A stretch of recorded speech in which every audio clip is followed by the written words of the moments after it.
I love when I can show you guys work because usually we can't if it's not public.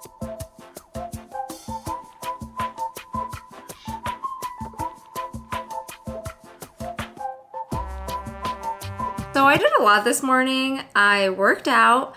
I went to the bakery to go get a croissant. I'm obsessed with chocolate croissants. I have a painting of one. It's just like one of my favorite baked goods. Took Morty on his usual walk, took a shower, did my skincare and all of that. And I managed to get online by 9 a.m. For me, that's kind of considered late. Like I'm usually online at 8:30, but on Fridays, I like to really take care of myself and have some like me time before I really get into it because I don't have any meetings today. We do no meetings Fridays here. No one bothers me. I get to get into a full design flow. It's really frustrating when you have meetings back to back and maybe like 30 minutes in between. You're basically just recharging and you're not really able to like get into a creative flow. So I'm really excited to do that today.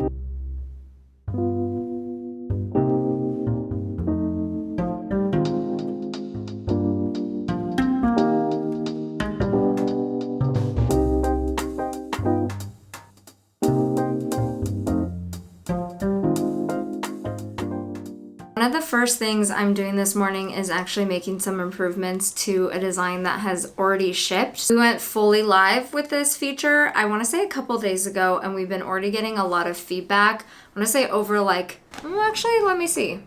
We have over, oh my God, we have over 2,500 people filling out the CSAT form and saying whether or not they like the new experience, and we have 500 unhappy and 500 neutral, but we have 1,300 happy, so that's really good. When things roll out, it's really easy, and I'll admit this myself, to move on to the next design and not look back on something that you just shipped. I'm working on a completely new project right now, but I'm trying to be mindful that we just shipped something last week. I haven't touched those designs in 6 months because the engineers have been looking at it and they've been implementing it. They're really in the weeds with that. Everyone started noticing a pattern for one of the designs and that it's kind of flawed and it could be better. It's really easy to be like, oh, this is all my fault. I should have seen this. I shouldn't have made that design decision. But that's the beauty of design, is that you can always improve once you get customer feedback and be really flexible. So actually, we just made an improvement on the fly. I didn't even go into Figma, but I can show you it since this is live. So I love when I can show you guys work because usually we can't if it's not public. As you can see, it's an attachment section where customers can upload files into this page. Previously, it was really hard to find their attachments. These like little, we call them chiclets, were way too small. And so given the technical constraints that we had, the best that we could do is add a recently uploaded date. Previously, it was a size, and customers I talked to were like, I don't care about the size of the document. I really only care about the date that it was uploaded. So we swapped that out for the date's file types.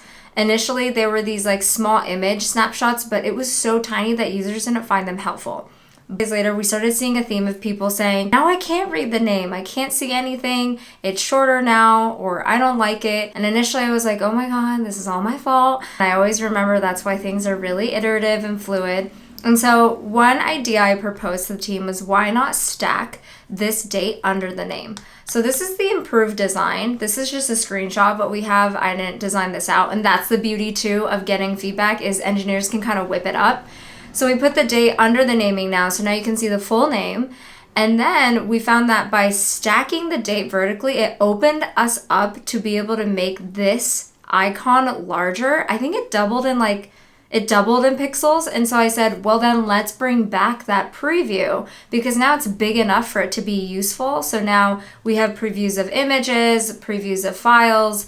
And so we put that out, and we're going to see what kind of feedback that we get from customers. But so far, so good. My hair's finally starting to dry a little bit, but still wet. Now that I spent some of the morning doing that, now on to the meatier things. I am procrastinating because I don't want to do it. But basically, I have 2 designs today. One is going to be something that I would say I'm like 70% done with. I just want to get it across the finish line, get it annotated for development, and then send it over. This is, I would say, like a smaller size project. So it goes, I think I did it in like a week. And because of that, I kind of want to be done with it and move on to something else, which is going to take me a couple more weeks because I'm actually going to be interviewing customers.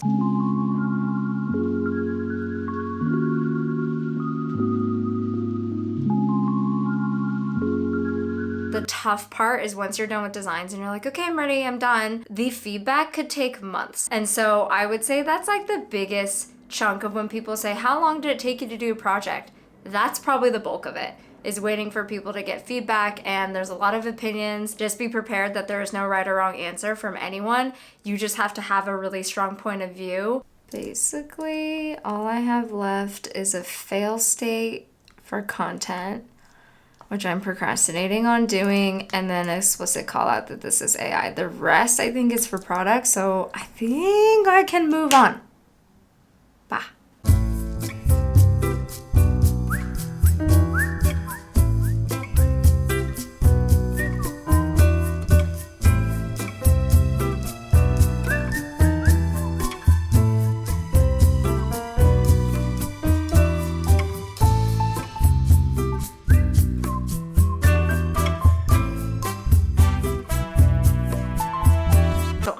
Really struggling here for a second. I'm reading a PRD, which is a document that has all the different features that we might want to put into this design. Super easy to just be like, okay, we're going to list all these things, but it's more important to look at everything and go, is this truly solving the problem that we want to? Do I want to have it in sections or maybe even buttons or summarizing things? I know it doesn't make any sense and it's really messy, but this is how basic I start.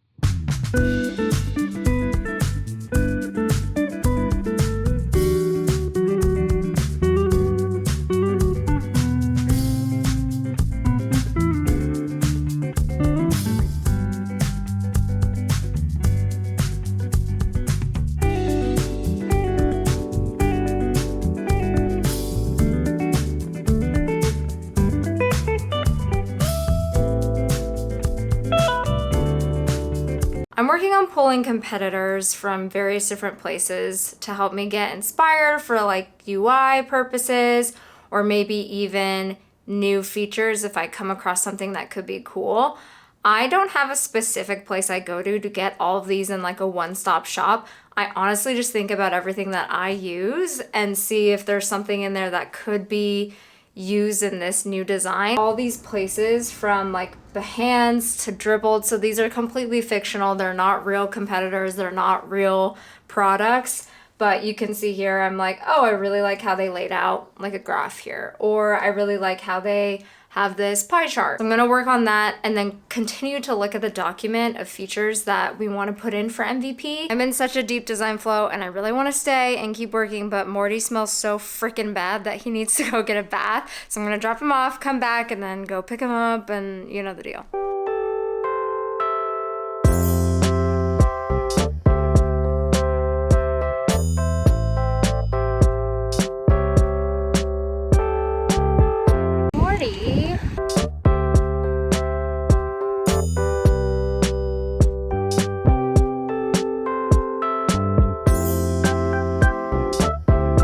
This day in the life is officially over. If you are interested in becoming a UX designer, feel free to check out this video next where I talk about interview tips and tricks on how to land a UX design job.